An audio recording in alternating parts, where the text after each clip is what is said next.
ហ៊ានទៅកោះនេះអត់បើសិនបើដើរទៅមុខបន្តិចនឹងជួបពស់ដែលច្រើនបែបនេះប៉ុន្តែសម័យក៏ព្រឺជើងដែរហើយនេះគឺជាកោះពស់នៅក្នុងប្រទេសប្រេស៊ីលដែលមានឈ្មោះថា Snake Island ឬក៏អាចហៅមួយទៀតថា Ilha da Queimada Grande ដែលវាមានចម្ងាយត្រឹមតែ20ម៉ែត្រពីឆ្នេរសមុទ្រប្រេស៊ីលវាគឺជាកន្លែងមួយដ៏គ្រោះថ្នាក់បំផុតនៅលើផែនដីមនុស្សនៅក្នុងប្រទេសមិនត្រូវបានរដ្ឋាភិបាលអនុញ្ញាតឲ្យទៅទស្សនានៅក្នុងកោះមួយនេះឡើយហើយចំណែកឯទេសភាពនៅជុំវិញកោះនេះវិញគឺដូចទៅនឹងឋានសួគ៌អញ្ចឹងវាមានព្រៃខៀវស្រងាត់និងច្រាំងថ្មចោតស្អាតៗជាច្រើនប៉ុន្តែនៅពេលដែលយើងបោះជំហានចូលទៅចិត្តណា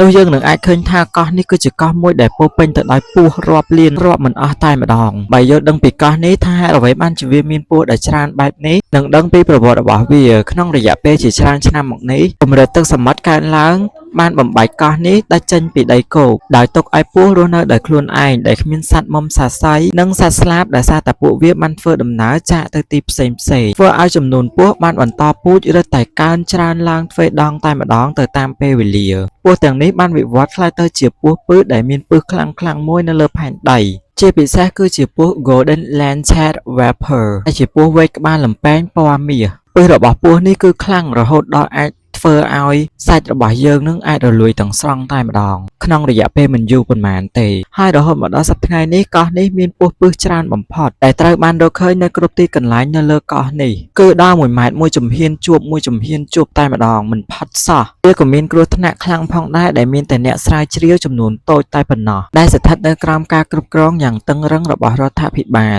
ដែលត្រូវបានអនុញ្ញាតឲ្យទៅទស្សនានិងសិក្សានៅទីនោះបានហើយក៏ធ្លាប់មានអ្នកយាមបង្គោលហ្វាមួយគ្រួសារដែលត្រូវបានដំណើរថាកាលពីដើមសតវត្សទី20អ្នកយាមបង្គោលហ្វាចុងក្រោយនិងក្រុមគ្រួសាររបស់ពួកគាត់មានប្រពន្ធនិងកូន3នាក់បានស្លាប់នៅលើកោះនេះហើយបានស្លាប់ដោយសារតែការវាយប្រហារពីសត្វពស់ទាំងនោះនៅពេលដែលពួកគេព្យាយាមរត់ទៅកាន់ទូកនៅមាត់ឆ្នេរប៉ុន្តែត្រូវបានពស់ខាំស្លាប់ទាំងអស់ហើយក៏មានអ្នកភូមិនិយាយថាពស់ទាំងនេះកើតឡើងដោយសារតែពួកចៅសមុទ្របានយកវាមកលែងនៅលើកោះនេះដើម្បីឲ្យពួកវាធ្វើជាអ្នកការពារកំណប់មាសនិងកំណប់ទ្រព្យសម្បត្តិដែលមានតម្លៃផ្សេងដែលពួកចៅសមុទ្រទាំងនោះបានប្លង់ទុកបានលាក់ទុកនៅលើកោះមួយនេះហើយក៏មានមនុស្សជាច្រើនបានជឿថារហូតមកដល់បច្ចុប្បន្ននេះកំណប់ទាំងនោះគឺនៅតែមាននៅលើកោះនេះប៉ុន្តែគ្មាននរណាម្នាក់អាចទៅយកឬហ៊ានទៅយកវាឡើយហើយក៏ធ្លាប់មានអ្នកនេសាទដ៏កំសត់ម្នាក់បានវង្វេងផ្លូវតបមកគាត់ក៏ស្រាប់តែប្រទះឃើញជាមួយនឹងកោះនេះហើយគាត់បានឡើងទៅលើកោះនេះដើម្បីបេះផ្លែឈើហូបប៉ុន្មានថ្ងៃក្រោយមកគេក៏ស្រាប់តែ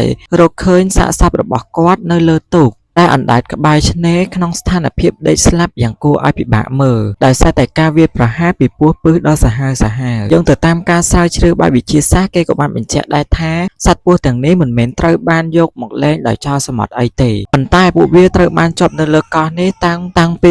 11000ឆ្នាំមុនម្ល៉េះតពីកម្ពស់ទឹកសមុទ្របានកើនឡើងនិងដោយសារតែកោះនេះបានដាច់ចេញពីដីគោកដោយសារតែកម្រិតកម្ពស់ទឹកសមុទ្របានកើនឡើងដែលធ្វើឲ្យពស់ជាប់គាំងនៅទីនេះហើយអ្នកនរគ្នាចង់ទៅលេងនៅកោះមួយនេះឬមួយក៏ចង់នាំមិត្តភ័ក្តិទៅលេងអីអត់កុំភ្លេចខមមិនឈ្មោះពួកគេនៅក្នុងខមមិន